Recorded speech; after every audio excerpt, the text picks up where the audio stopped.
This episode of the School of Laughs podcast is brought to you by Patreon supporter Al Smith.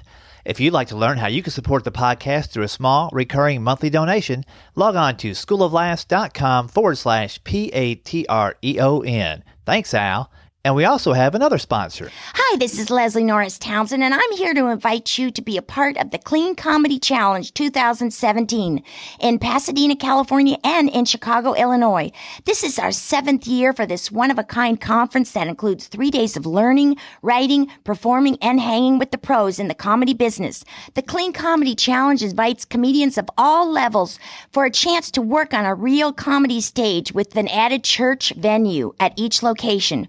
Past attendees include Johnny W., Claiborne Cox, Marty Simpson, Andy Benango, Mike Paramore, Charlene May, and Todd Justice. So if you work clean or just want to work clean, go to www.cleancomedychallenge.com. When you register, make sure you mention the School of Laughs podcast so I know where you came from. Remember, there's no auditioning, limited space, early fee before May 1st.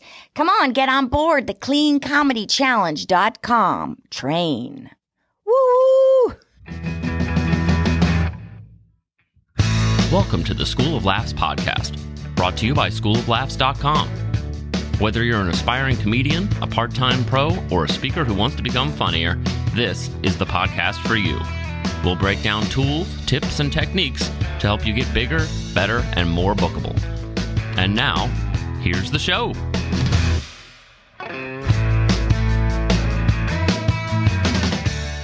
Welcome to the podcast. Rick Roberts here, and thank you for listening to the School of Laughs podcast. And I appreciate the support through Patreon from listeners like Al Smith, who not only supports the podcast, but I reward those people who support the podcast through Club 52, which is a weekly email to help you get your business and performing and writing of comedy under control, so you can blow it up and be out of control. Thanks, Al, and thanks to the Clean Comedy Challenge. You definitely want to check those out if you're anywhere near or can travel to Chicago or Pasadena.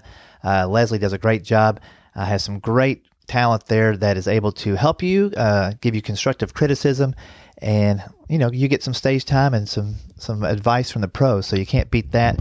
Take advantage of those things if you can. Today on the podcast, I've got a friend of mine and a very funny guy, Shawn Reynolds. Shawn is from Lexington, Kentucky. I first met him maybe 2-3 years ago, kind of right when the podcast started. He was one of my first listeners, and I was passing through Lexington, and he put me on a fundraiser show that he was doing to help people in the community who had fallen on hard times.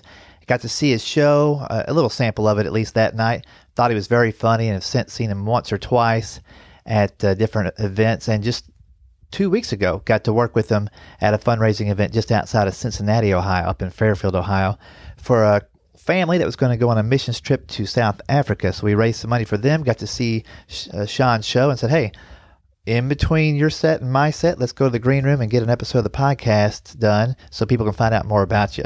As you'll hear, there's no excuse for pursuing comedy. There's nothing that can get in your way if you really want to do it. Shawn is a busy guy. He runs a retail store, putting in tons of hours there each week, getting up early, listening to podcasts in the early part of the day. And then he's got 5 kids at home. So there's no excuse if you got a lot going on and you think you can't do comedy. If you really want to, you can. And I think you'll get some insight and some advice and maybe some tips from Shawn Reynolds here in our interview this week. Enjoy, and I'll talk to you at the end.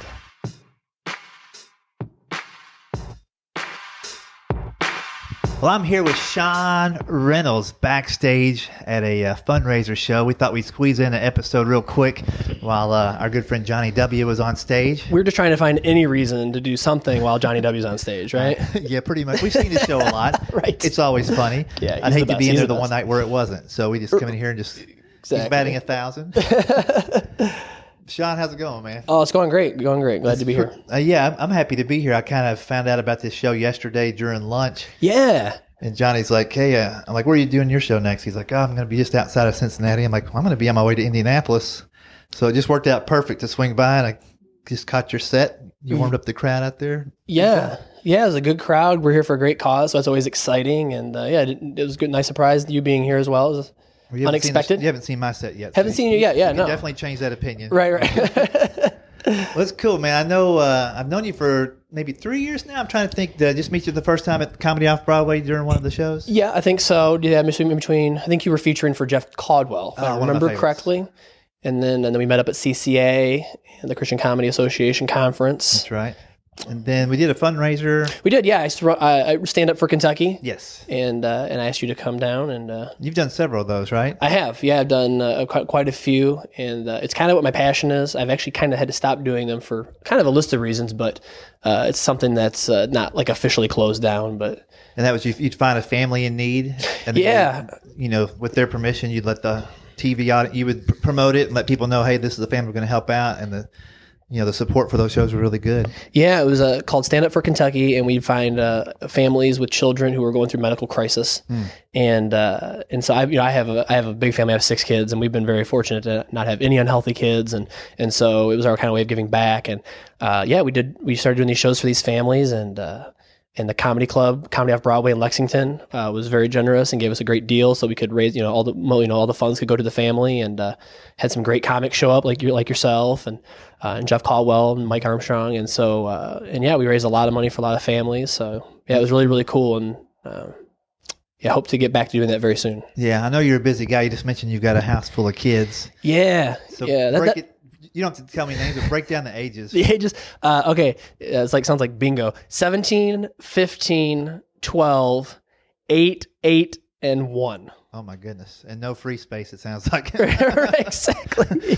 Playing six-pack there almost, man. That's a lot of kids. Yeah, we have a lot of kids, and my wife is Irish Catholic. Gotcha. And I'm a good little helper, so put those two together, and we are the mini Duggars. So there you go. Well, I think it's people listening. I know, comic. I'm included in that comedy crowd where sometimes you're like, man, I don't need to do this, or I'm too busy to do this. You've got a house full of kids and a full-time job. I do. Yeah, I work in retail, so I have my own store, and that's about 50 to 55 hours a week. 55 hours a week. Yeah. My goodness. What time do you get in there on the average day? I usually work 6 to 4. I work usually 5 10-hour days that sometimes spill into 11-hour days. So, man. Yeah, 6 to 4. And the early part of the store's not open yet. You're just getting things lined up for the day? Or is it... Correct. Yeah, we open at 9. And so from 6 to 9, that's when I have my earbuds in and I'm listening to stand-up comedy and I'm listening to the School of Laughs podcast. I'm not just saying that. I've always told you it was the first podcast I ever listened to. And it, from 6 to 9,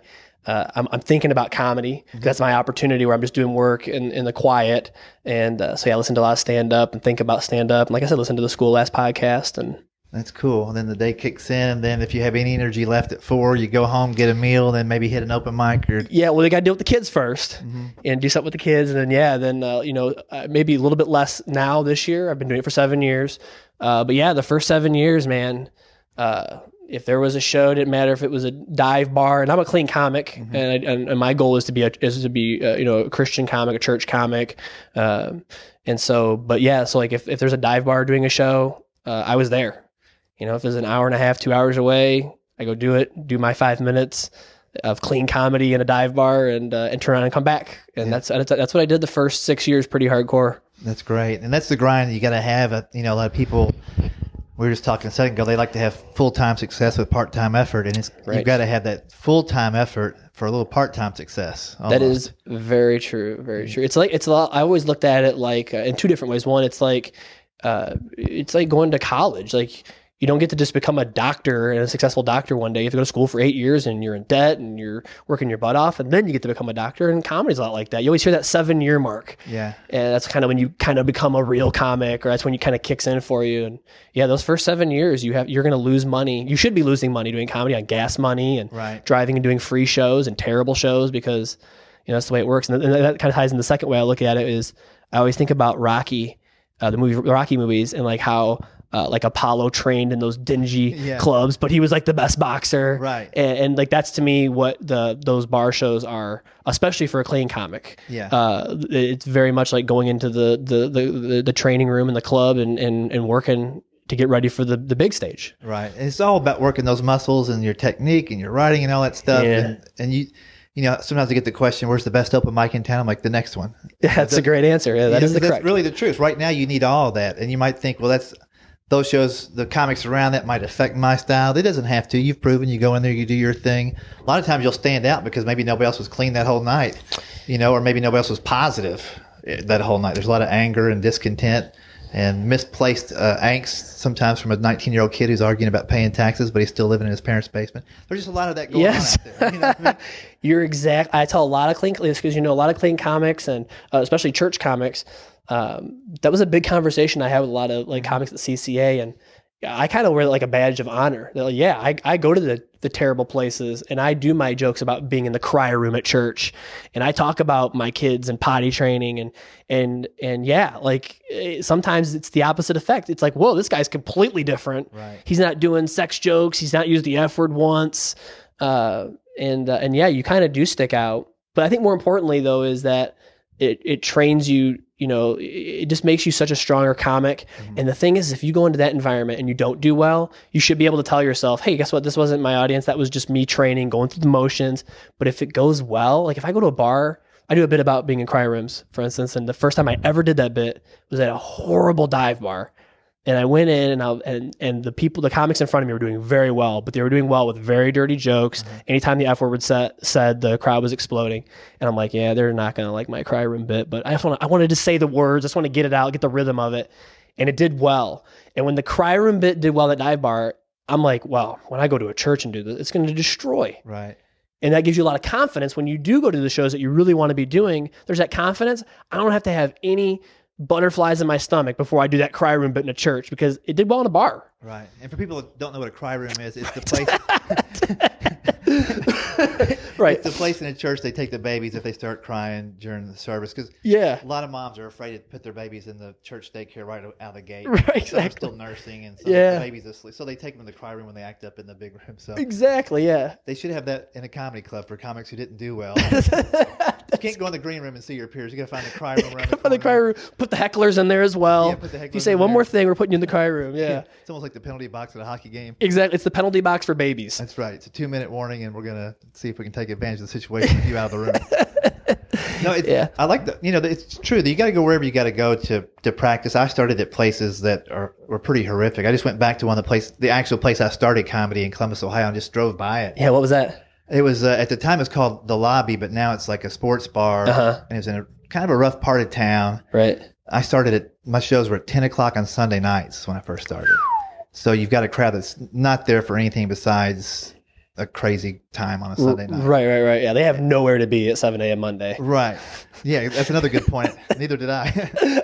Actually, I did, but I fought through it. Right. But you train in those things. I heard a great news story. This will relate in a second if everybody bears with me, but it was about this guy he was a Texas farmer, but he wasn't like the main farmer. He was in charge of the immigrant workers and their kids, basically. And so he would like school the kids or whatever. But a lot of the kids wanted to swim. It was so hot in the summer and so dry. Mm-hmm. The only place to swim was in these ditches, basically, the runoff ditches. Yeah. I mean, it was muddy and sloggy, and I can't imagine the amount of mosquitoes and stuff. But he taught these kids how to swim, and then he got them into a school in some way that they had a regular pool, and they got to train in there, and they were already so much better than everybody else. And a bunch of these kids went on to be Olympic swimmers. Wow. And like in college, that group of kids kind of stuck together, and they beat like the number one swimming team in the country, or they were really close to beating them or something. But they had practiced in and they may have had malaria, but they swam right through it. Exactly. I mean, no kidding what they had. I can't even imagine, and toxic runoff from all the sprays and stuff. But they found a place to do what they wanted to do. Exactly. And he taught them breathing techniques that nobody else had ever taught before. Like, it's a really great book, and I'll link to it in the show notes. But I heard an interview with the author, and it's pretty wild stuff. That's such a great example. Yeah.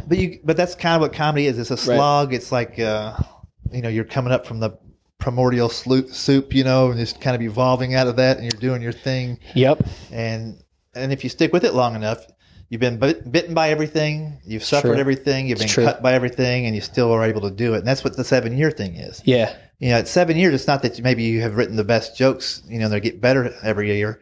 It's you've experienced every situation or most of the situations you will when you go pro, so that when you do it, you've had a point of reference and you learned how to get out of it, and it takes a lot more to affect you. Absolutely. Yep, no doubt about it. That's cool, man. So you've got all the kids are in Lexington. Great club there, Comedy Off Broadway. Fantastic club. Yeah, And, absolutely great. Gosh, I've been going there since like 94. Yeah. When it was on Broadway. It's actually on Broadway, and they moved down at the it. Festival Market or something. Yeah, I'm not sure. Yeah, Jeff Gilstrap used to run the club, and Right. then, Who I've never met Jeff, but you talk about somebody having like the best reputation in comedy. Every comic I've ever met that performed for him was like, that was the best booker in the Midwest right there. Yeah, he if you ask him for advice, he would give you very good advice. Yeah. You weren't always ready to hear it. I remember that could be the best advice though, right? It was the best thing for me because I remember going in there and I was probably 6-7 years into it, and they always had a house MC, so I went in with the improv group originally, Midwest Comedy Tool and Die. We would do the whole 90-minute show. Mm-hmm. But Alex Bard, who was the house MC first, he would do like 5 or 10 minutes. And then so I got to know Jeff through that, and then I came back as a stand-up in the middle spot. And I was playing songs, and they weren't exactly clever, right? You know. And I remember Gilstrap came up after the show. He goes, "Hey, you probably think you had a good set, don't you?" I'm like, "Yeah, they were going crazy." He goes, "Well, this club, we're not trying to get the hoopers and the hollers and the yeehaws. So probably next time you want to leave the guitar behind or write something a little bit more clever. Wow. If you want to work here." I'm like, duly noted, you know. But will I be back here? Can I do tomorrow's show? Right. But he would tell you like it was, and then I think it's important. Yeah, it's important. And a lot of comics, you know, last week's podcast or last podcast that came out, I talked to a funny business agency. Yeah, and they talked to how they're more than happy to give you some feedback if you ask for it, but so many comics don't ask for it, and they just assume the agency hates them or whatever. Right. But you know, at some point, you have some one-on-one time with the club manager, the owner, the booker. You just ask them, you know, from your viewpoint, you've seen a million comics. You know, what's my strong suit? What's my weak suit? And what would I do better in this club adjusting? And they'll tell you because they want the show to go good. Yeah, no, those are the best people to surround yourself by. That's probably one of the biggest things that's helped me was that in Lexington, we have actually a really good comedy scene. Everybody's real, you know, it sounds like a lot of comedy scenes throughout the country are real, you know, catty and real, everybody's got, you know, I don't know, it seems like there's a lot of infighting. And Lexington's really not like that a whole lot. And but one of the best things that's helped my comedy career is surrounding myself by comics who we are not there to build each other's ego and pat each other on the back and say, "Great job, you killed," and then turn around and be like, "He was the worst comic tonight." You know, surrounding ourselves by comics that were like, "Hey man, you had a rough set. Let's figure it out." Yeah. Oh hey, you know, like right out of the gate, a lot of people were like, "Shawn, like you talk so fast. You know, you didn't get. I think the jokes were good, but you were talking so fast we couldn't even understand what you were saying." Yeah. And I don't think a lot of people are surrounding themselves by comics that say stuff like that. No, and that's funny. Like that was my big problem, and still can be if I don't mentally adjust and slow it down up front. And I had a comic really straighten me out on that. It made a big difference. You know what I like to say is it's not how many jokes you put in your act and get in there. It's how many jokes the audience gets from your act. Oh, that's a great saying. Yeah, I think you say that a lot. Huh? That's good. I've been saying a lot lately, just not very well.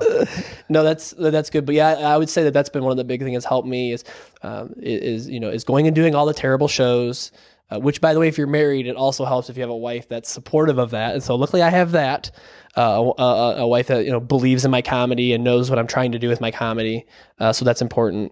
And then surrounding myself by comics who would not just say, "Hey, great job," or whatever. That would say, "Hey, that would be a lot funnier if you tried this," or "Here's why nobody laughed at that, Shawn." Like nobody else. Like sometimes, like I have 6 kids, so there's a lot of comedy there, but nobody has 6 kids. That's very unusual. So you can only talk about that so much before the audience kind of loses interest. And so I've gotten feedback like that before. Like, "Hey, that joke didn't work because," like kind of like at the beginning of this podcast, I'm talking about cry rooms.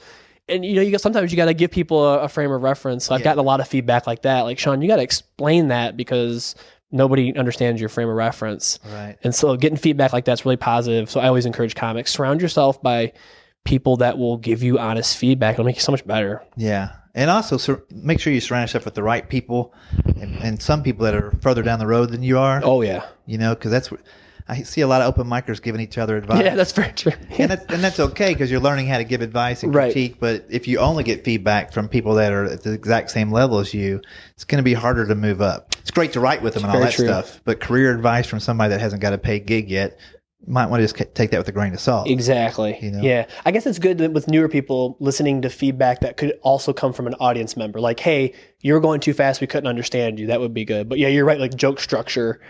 Yeah, that's a good point. Yeah. And, and the feedback from the audience is key. And that's why, even if you had a bad show, or maybe you had a show that you knew was bad, but they didn't really know it was bad or whatever. Yeah. Just kind of hanging out by the door and listening to what people say to you on the way out. That's very true. You know, you got to have thick skin, but, if you want to be offended, you'll always be offended. But if you want to learn, you want to hear some stuff that challenges the way you think so you can kind of grow a little bit. Yeah. I was pretty thin skinned when I first started out, and it hurt, but then if you really have a goal in mind to get better, you learn pretty quickly that you're going to have to get a lot of feedback from people, not, listening to the audience on stage, but also getting feedback. And like for instance, and they got to be the right people too. Like my mom's the worst person to get feedback from. My mom's always like, "You were just the best one tonight." Yeah. It's like, Mom, nobody laughed. Like, right. I bombed. Like, I thought you did great. You gave the audience a well-needed break. Yes. You were clean the whole time. You didn't say one F word up there. You were the best one. No, I wasn't, Mom. That's funny. So your parents do come see you? My parents, they live in Lexington. My parents were part of that comedy 80s boom. So they were always, that was their date night when I was a kid, going to the comedy clubs. They always went to comedy shows. I grew up with VH1 Spotlight, Bobby Collins and Rosie O'Donnell. Yeah, watching, what I could. So stand-up was a big part in my house. And so when I started doing stand-up, my parents were pretty fired up because they had spent a lifetime going to comedy clubs. That's great. But, could not get worse feedback from any two people because every show was amazing. Right. That is a weird thing. And you're a parent now. So and you've got kids who perform and do plays, and they're a great band. In fact, a long time ago, I don't know if I ever sent you the email, but I had started to write one, like if your son ever wants to write a new theme song or something. Yeah. I would say his name on the front end and back end of every episode so people find his band. Yeah, he is in the band Johnny Conqueroo. And they have, for high school band, they have had quite a bit of success, opening for Tesla. And my son's name is Shawn also. And I always joke with people when they think I'm a big deal in comedy, which I'm not at all. But sometimes people, they see in the newspaper, they're like, "Oh my gosh, you're like a famous comedian." I'm like, I'm not even the most famous person in my house. I'm not even the most famous person named Shawn Reynolds in my house. That's pretty wild, man. That's great. So giving feedback, you got to kind of, with my kids, I always say, that was good. There's one thing you might want to think about. And my son plays a little guitar, but he makes a lot of YouTube videos. Yes. And his son's very talented. Well, I've seen these. He's a fun guy, and chip off the old block, and we hang out a lot. But I want him to excel at what he does, and he is a sponge for feedback. That's good. He's not one of those kids that says, "I'm just doing it the way I want to do it." Right. Even though he might, but he's like, is there some other way to do this that's faster or easier or better? Yeah, smart kid. Yeah, so he's cool about that. So it's great being an encouraging parent. Now that you're out, do your kids ever give you feedback on the stuff that you do? All the time, yeah. One of my favorite things about doing corporates and church gigs, and I do a lot of one-nighters, obviously, having a day job and 6 kids, is I usually take them with me when I can. So that's really cool. And my kids always give me feedback. And actually, I'm not a great comic for kids. So they do give me a lot of feedback, and they're tough. What I'm learning doing these one-man shows, and you would, you're the expert on this, and you could probably confirm this. I've just started learning when I'm doing these one-man 45-minute shows, I'm the only guy, is, man, if I can start and spend the first 3 minutes just talking about the room, whoever brought me up, talking about the company, if it's, making fun of their company, in a respectful way. If you can do that for the first 3 or 4 minutes, and what's funny about those jokes too is they don't have to be as precise as your other jokes. It's like a dartboard, and when you do those kind of jokes, it's like you just got to get them on the dartboard. You don't have to hit a bullseye, but if you can get for the first 3 minutes, just get it on the dartboard about them personally. It's almost like I got them.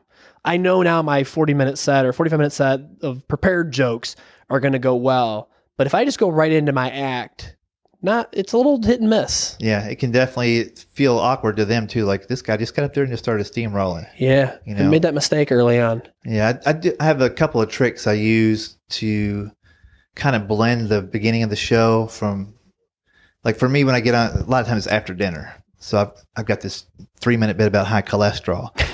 that's my audience, right? I close on it sometimes too, but I'll kind of just bridge the gap by saying, "Hey, keep it going for whoever brought me up from the company, the CEO, and they don't get enough respect. How about a nice round of applause for the wait staff and the servers here that brought out your dinner? Man, it was so good, but I had to cut back because I've got this high cholesterol now." And it's like It's a real gentle transition, right? And then when the jokes start hitting, they don't know their punchlines, they're laughing, and then all of a sudden, 7 minutes later, they didn't realize how the show got started. It's just they're in it, you know. Right. So that's good. I make sure everybody eats before I get on stage so I can do Right, that you joke. do that joke. But there are times where they don't eat. I'm in the middle of a conference or whatever, and you got to pick up on something else, like you say. I've got some great ideas for what to do in this church here we're in tonight. Yeah. Oh, yeah. There was lots of stuff. Yeah, so I'm going to hopefully jump in on that. But yeah, it's about getting, letting them know that, hey, I'm here. You don't know me. I don't know you that well, but here's what I know about you. Right. And then they feel like, okay, let's cut this guy some slack. He did a little bit of research. Yeah. He just didn't jump right into it and barrel past us. Well, I think plus too, it's like I don't know if I'd say it's almost like respectful. Like, hey, I took the time to learn about you guys. And then people like to laugh about themselves, and they like talking about themselves. So if you're up there talking about them as a stranger, that's pretty exciting. And if you can make it kind of funny, man, that's like a home run every time almost. Yeah. Now the difficult ones are, and I just got asked to do this a couple nights ago, and I turned it over to somebody else, and they didn't want to do it either. But it was I was busy. I couldn't. This company in San Diego wanted a roast of their CEO. Oh. And they're like, there's two ways we can do this. We can have you write all the jokes and have our people on the board deliver them, or you can come in here and just roast him. And I'm like, it's not going to work well either way. Right. The amount of time that it's going to take to put into this. Now, there's some guys I know that are great at writing jokes like that. Mm-hmm. But for me to sit there and all of a sudden break off 2 weeks to concentrate on the CEO of a company I don't know anything about, it's just... Right. So I flipped it to somebody that lived in San Diego, and he's like, it's not my deal either. But that's another good lesson, though, too, is not taking shows that aren't a good fit for you. Yeah. I made that mistake early on of just wanted to do as many shows as possible, and probably got in over my head a couple times. And, and then also, so I've kind of learned to be a little bit smarter. Like, I got asked to like MC like a wedding reception, and they wanted this high energy and get everybody pumped up. And it's like, that's not really what I do. And I think 3 years ago I would have said, oh yeah, I'll be there and I'll do it. And then I've maybe, and then you just never know. You might be hurting yourself long-term because those people, if you did a good job, they may have recommended you for something else, or you show up, you do a bad job. Now they're going to tell people, hey, don't book that Shawn Reynolds guy. Like, that guy's terrible. It's a tricky thing. Like, you want to find shows that challenge you and make you work and make you think a different way, but you don't want to pick shows that are going to sabotage any momentum you've got. Very true. And I've been doing this for a long time. There's one or two shows a year where I'm like, I probably shouldn't have done that. But up front, it sounded right. Then you get there and it's like, this is not what we agreed to. Right. And so you're in a position of not doing as well as you want. And then usually that word doesn't travel very much in the corporate. No, a lot of these corporate groups aren't connected to each other. Mm-hmm. But if you're doing an association or something where there is a lot of potential spin-off, it could hurt. But you got to move it forward a little bit. Mm-hmm. Try some new stuff. Well, what do you want to do from here? You've 7 years. You got a great job. I'm sure the insurance and stuff takes care of the family, which is a pretty unfortunately, important thing. Yeah. And they want to eat every day. Every day. All of them. They want to have dental insurance. They're real spoiled, So, I think a lot of comics think that, if you're not full-time and only comic, that you're not a comedian. But I think it's smarter these days, if you can satisfy your comedy cravings and you're delivering on the show. If you're able to do that on top of a regular job that's providing for your family, yeah, I'm pretty fired up right now where I'm at because, my wife and I got married and had children young, and I got an associate's degree, didn't get the bachelor's degree, so got into retail. So, we've always both had to work, and it's always been our goal for her not to work. And, you just go through life and we keep having kids, and you got to stay at work. Now, we've been fortunate. She works in a daycare, so she's always taking the kids with her. But, we had our newest baby last year, and because of comedy, she was actually able to go down to like part-time. So she was working 40 hours ever since we've been married. But now, because of comedy, last summer we had the baby, she went down and she only works a couple days a week. That's great. And my comedy, these 2 or 3 shows a month have been able to replace her income. And so that was kind of like goal number 1, was for her to be able to either quit work or just work a couple days a week. So I've already like hit one of my big comedy goals just right there, and improve my family life. And it's not been easy. It's not been easy, but it's well worth it. So yeah. Are you able to work a few more gigs per month now that she's? Yeah, that's a big help. I just do whatever gigs I can, and my big goal is just to continue doing the church and corporate gigs. I'll never be a club comic. That's just not who I am. And I think it's just important to know where you're at and where your strengths are. And I love being in comedy clubs. I love featuring, but I don't think I'll ever be a club headliner. I don't think that's just my brand of comedy. And I don't think I like the idea of being at a club for 4 nights in a row or sometimes 5 nights in a row. So it really suits my family life to do the one-nighters. And that's my goal, is to do these church shows. And I also, I really want to figure out a way to continue raising money and doing comedy for a cause, because that's what I think I'm really supposed to be doing. And so I have some ideas. Like I did the stand-up for Kentucky, and I think the direction I'm going to go is to try to do more shows to help kids in like foster care. And, we adopted a child when he was 3 who we thought may have been heading towards foster care, and getting a glimpse into that world of kids waking up and not having a mom and dad. It's pretty heartbreaking. And I think there's a lot of people that just don't know about it. And a lot of people are like, well, I can't afford a foster kid. And it's like, well, actually the state pays you. Most people don't know that. So I think that's kind of direction I want to take my comedy, is to somehow try to help kids that have no home.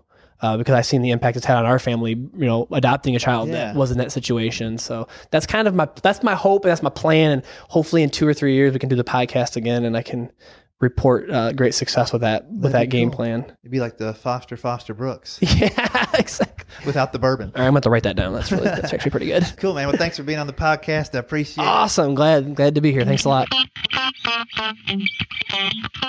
Well, I hope you enjoyed that interview with Shawn Reynolds. Very funny guy out of Lexington, Kentucky.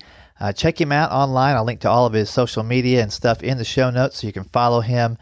Check out his videos and all that good stuff so you can see who you were listening to the past half hour here or so. Hey, thanks again to all the Patreon supporters. We're rounding the end of our first year of Club 52. I think we're on week 46 or 47 right now. And the good news is the instruction I've been giving to my fans and followers and supporters through Club 52 is going to be turned into a series of books. Right now, I'm trying to manage all the documents and all the different posts and blogs and very specific instruction I've given over the majority of the past year. It's going to be a big project. Cross your fingers. It might get out before Christmas. But if you didn't get a chance to sign up for Club 52, it's an ongoing thing. You can jump in at any point and start right there and get 52 weeks of access to the emails that come out. So again, if you're just now getting into this or just now hearing the podcast, Club 52 can start today for you, and you'll be set up on a system where you get an email once a week with very specific insight. This particular week, we talked about how to get the most out of your video recording and very specific tips on how to make that worth your while and your investment. And those are tips that you can use too, I'm sure, if you're pursuing comedy. So check that out. Thanks again to everybody. If you haven't in the past, please leave us an iTunes review. I'm 7 shy of 100, and I'd like to get there before the end of the year. I'd love to get there before the end of the month. 100 says a lot to the iTunes ranking people, and it helps us show up and help other people out. That's it from me. Thanks a lot for listening.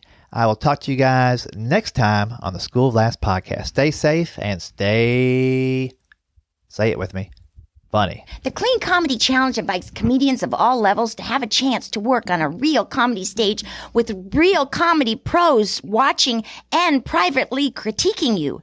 It's Eddie Brill, Dwayne Kennedy, Dobie Maxwell, Jimmy Brogan, Dennis Regan. They'll all be on board for these private critiques and seminars, so you don't want to miss out. It's no auditioning, early fee before May 1st. Go to www.cleancomedychallenge.com.